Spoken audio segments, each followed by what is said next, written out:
we are discussing about Geography Chapter 1, Resources and Development. What are resources?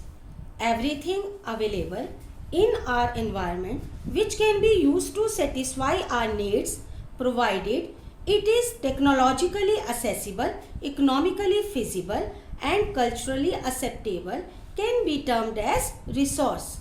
Coal, water, air, minerals, etc. are some examples of resource. This picture shows interdependent relationship between nature, technology and institutions.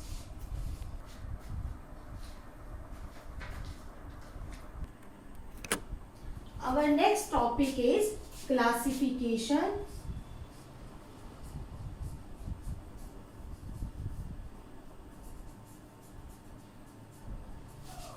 of resources.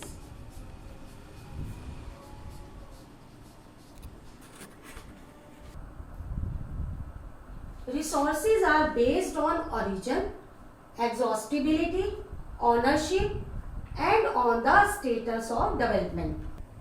On the basis of origin, we can classify resources on biotic and abiotic resources.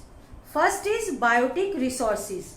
These are obtained from biosphere and have life, such as human beings, flora and fauna, fisheries, livestock, animals, etc.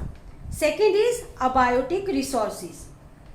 The things which are composed of non-living things are called abiotic resources. For example, rocks and metals.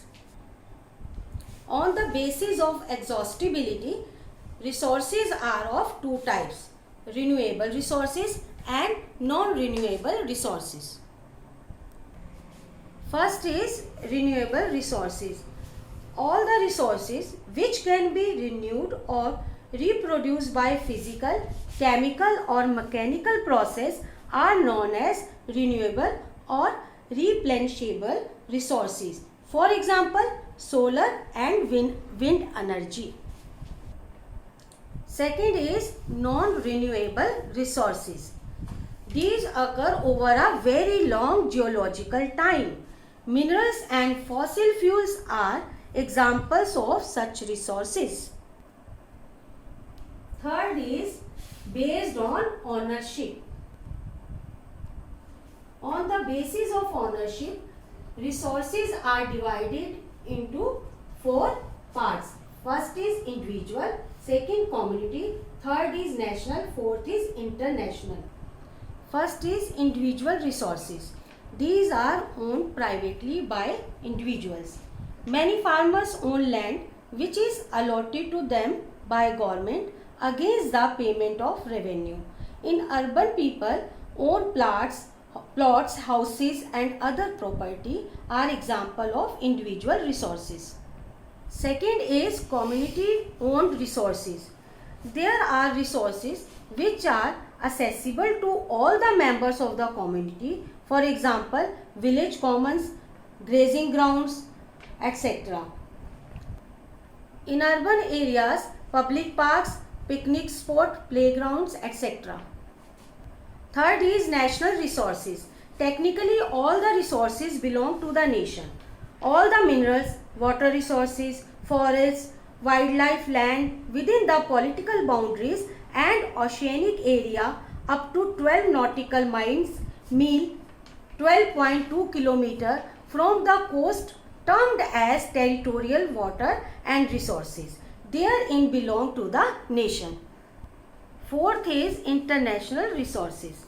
There are international institutions like OECD, WEF, which regulate some resources. The oceanic resources beyond 200 nautical miles, 370.4 km of the exclusive economic zone, belong to open ocean, and no individual country can utilize these without the concurrence of international institutions. Rest of this topic I will discuss in next video.